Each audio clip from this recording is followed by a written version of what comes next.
नमस्कार बच्चों, आज हम कक्षा 5वीं का 10वां पाठ पढ़ेंगे गड़ा धन।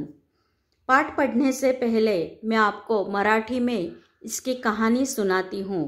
बाद में हम हिंदी में इसकी पूरी कहानी देखेंगे। सुंदरपूर नावाचं एक छोटंसं गाव होतं आणि त्या गावामध्ये रामदीन नावाचा एक शेतकरी राहत होता। रामदीन अतिशय कष्टाळू होता, परंतु त्याला असलेली त्याची 4ही मुलं ही अत्यंत आळशी होती।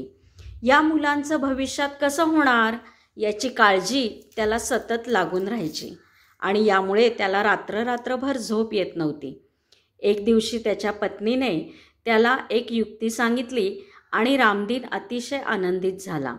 त्यांनी आपल्या 4ही मुलांना जवळ बोलवलं आणि सांगितलं की मी आणि तुमची आई आता वयस्कर झालेलो आहोत, म्हातारे झालेलो आहोत, तेव्हा आम्ही तीर्थयात्रेला चाललेलो आहोत।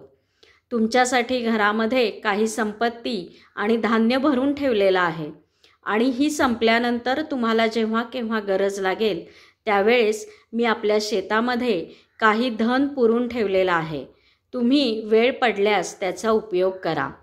असं सांगून रामदीन आणि त्याची बायको तीर्थयात्रेला निघून गेले। इकडे या मुलांना खूप आनंद झाला आणि त्यांना ही बातमी समजली, माहिती होती की आपल्या शेतामध्ये धन पुरलेलं आहे।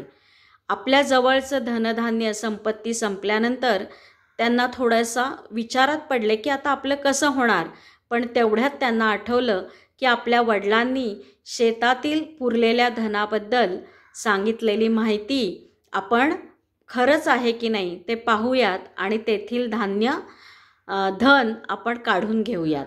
असं म्हणून त्या चौघांनीही फावडं कुदळ हे सगळं घेतलं आणि शेतामध्ये गेले आणि अख्खं शेत त्यांनी उकरून काढलं, खोदून पाहिलं, परंतु त्यांना कुठेही हे गाडलेलं धन सापडलं नाही, संपत्ती सापडली नाही।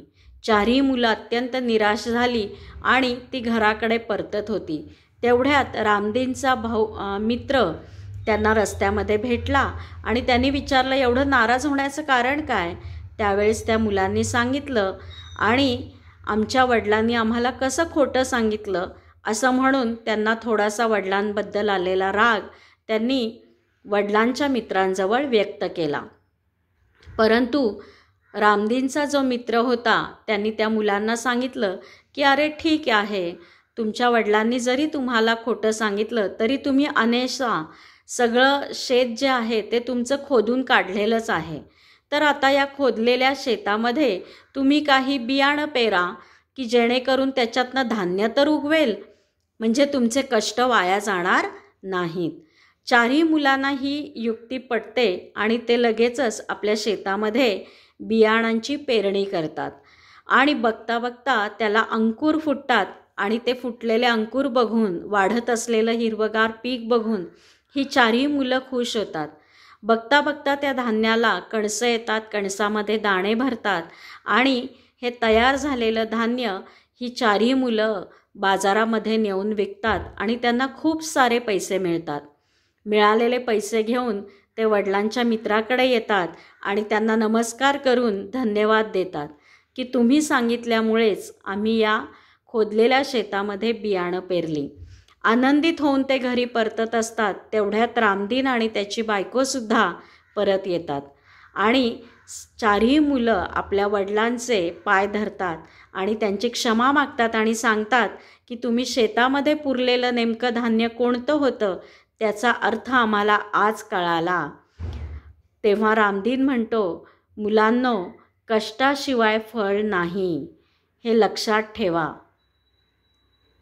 तो देखिए बच्चों, इस तरह हमारी जो कहानी है अभी हम हिंदी का पाठ कैसा है ये देखेंगे। सुंदरपुर गांव में रामदीन नामक किसान रहता था। उसके 4 बेटे थे। रामदीन स्वयं तो बहुत परिश्रमी था। स्वयं म्हणजे स्वतः, परिश्रमी म्हणजे कष्टाळू। पर उसके 4 बेटे बड़े ही आलसी थे। आलसी मतलब आलसी होते, हर समय इधर उधर बैठकर गप्पे मारा करते थे। रामदीन उनके इस अल्हड़पन से परेशान था। अल्हड़पन म्हणजे बचपना, म्हणजे अल्लडपणा त्यांचा, बालपण त्यांचं संपलेलंच नव्हतं. उसे हमेशा बेटों की भविष्य की चिंता सताया करती थी. चिंता सताना मतलब काळजी वाटणे. वह हर दिन रात यह सोचा करता था की बेटे अपने पेट कैसे पालेंगे, म्हणजे ही मुलं मोठेपणी स्वतःचं पोट कसं भरणार याची काळजी त्याला लागून होती. एक रात वह इन्हीं विचारों में खोया था. इन्हीं विचारों में खोया था मतलब त्याच विचारात तो गढून गेला होता. तभी उसकी पत्नी ने झिझकते हुए उसे एक उपाय सुझाया. झिझकते हुए म्हणजे घाबरत घाबरत तिने सुचवून पाहिलं की असं केलं तर चालेल का. सुझाया मतलब सुचवणे. उपाय सुनकर वह कुछ देर सोचता रहा. फिर एकाएक खुशी से उछल पड़ा. खुशी से उछलना मतलब आनंदित होणे. अगली सुबह रामदीन अपने चारों बेटों को बुलाकर कहा, मैं और तुम्हारी माँ अब बूढ़े हो गए हैं. बूढ़े मतलब म्हातारे झालेलो आहोत. हम दूर तीर्थयात्रा पर जा रहे हैं. मैंने खेत में धन गाड़कर छिपा रखा है. छिपाना मतलब लपवून ठेवणे. यदि कोई ज़रूरत पड़े तो उसे निकाल कर उपयोग कर लेना. गड़े हुए धन की बात सुनकर बेटे खुश हो गए और उन्होंने अपने पिताजी को खुशी खुशी तीर्थ यात्रा पर जाने के लिए कह दिया. वे मन ही मन खुश हो गए कि अब कुछ दिनों तक पिताजी की बंधन भी उन पर नहीं होगा. म्हणजे आईवडिलांचं कुठलंच टेन्शन आता मुलांवरती राहणार नाही आहे याचं त्यांना स्वातंत्र्य खूप छान वाटत होतं. रामदीन के जाने के कुछ दिनों तक तो सब कुछ सामान्य चलता रहा, पर उसके बाद पास का धन और घर का धान्य समाप्त होने लगा. अब चारों भाइयों को चिंता हुई. उन्हें अपने पिताजी की कही बात याद आ गई कि ज़रूरत पड़ने पर खेत में गड़ा धन निकाल लेना. उन्होंने रात के समय खेत की खुदाई का काम आरंभ किया. उन्होंने रात के समय ही क्यों खुदाई की, क्योंकि वो घड़ा धन जो था वो छिपा के रखा था तो किसी को पता न चले, इसलिए उन्होंने रात के समय खुदाई मतलब खोदण्याचं काम चालू केलं. वे 2-3 रातें खेत को खोदते रहे. असं खोदण्याचं काम त्यांचं दिवस रात्र चालू होतं. 3-4 रात्री त्यांनी त्याच्यामध्ये घालवल्या, पर कहीं भी उन्हें गड़ा हुआ धन नहीं मिला. रात भर के परिश्रम से वो बहुत थक गए थे. जब सुबह बहुत निराश और हताश होकर वो चारों अपने घर लौट रहे थे, तभी रामदीन के परम मित्र हरिनाथ ने पूछा. रामदीन के मित्र का नाम था हरिनाथ.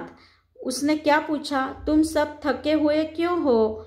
कारण जानने के बाद हरिनाथ ने उन चारों को सलाह देते हुए कहा, तुम लोगों ने खेत तो खोद ही लिया है, अब उसमें बीज बो दो. बीज बोना म्हणजे बियांची पेरणी करा. चारों भाइयों के उदास चेहरों पर खुशी की लहर दौड़ गई. खुशी की लहर दौड़ना मतलब आनंदित होना. उन्होंने हरिनाथ के कहे अनुसार ही किया. खेत में नन्हे नन्हे अंकुर निकल आए. नन्हे नन्हे म्हणजे छोटे छोटे, अंकुर म्हणजे बीज का फुलना म्हणजे त्याला थोडीशी पालवी फुटलेली होती. उन चारों के मन में उत्साह जाग गया. वे निराई गुड़ाई करने लगे. निराई गुड़ाई मतलब जब खेत में धान्य उगता है तब उसमें कुछ ऐसे भी मतलब घास फूस उगती है कि जो पिकों के लिए, धान्य के लिए अच्छी नहीं रहती, तो उखाड़ कर फेंक देना चाहिए. इसलिए निराई मतलब क्या होता है, फसल के बीच से अनावश्यक घास कचरा साफ करना. फसल बहुत ही अच्छी हुई. हरिनाथ काका को धन्यवाद देकर वे फसल को बाजार में बेचने के लिए जाने की तैयारी में जुट गए.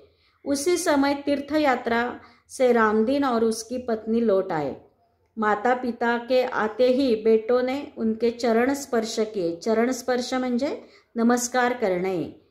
गाड़ी में लदे अनाज के बारे में देखकर रामदीन ने कहा, अब तुम्हें खेत में गड़े धन का राज समझ में आ गया होगा. गाडी में लदे म्हणजे गाडीमध्ये असलेली धान्याची पोती बघून अनाज के बोरे, बोरे मतलब पोती, अनाज मतलब धान्य, धान्याची पोती बघून रामदीन काय म्हणाला त्यांना की तुम्हाला आता तरी गड़े धन का राज, राज म्हणजे रहस्य, तुम्हाला लक्षात आलं का? चारों ने सिर हिलाकर स्वीकार किया और कहा, हाँ पिताजी, अब हम यह भी समझ गए हैं कि जीवन में परिश्रम के बिना कुछ भी संभव नहीं है। परिश्रम से ही धन कमाया जा सकता है। मतलब परिश्रम मतलब कष्ट, कष्ट केल्याशिवाय कोणतंही फळ मिळत नाही। तर बघा मित्रांनो, कष्टाचं फळ हे नेहमीच चांगलं असतं आणि जो कष्ट करतो त्यालाच परमेश्वर सुद्धा मदत करतो। अशा पद्धतीने आपण सुद्धा जर आपल्या अभ्यासाचे कष्ट घेतले तर आपल्याला परीक्षेमध्ये निश्चितच यश मिळू शकतं आणि म्हणून कष्टाचं फळ हे खूप मोठं आणि आनंद देणारं, समाधान देणारं असतं।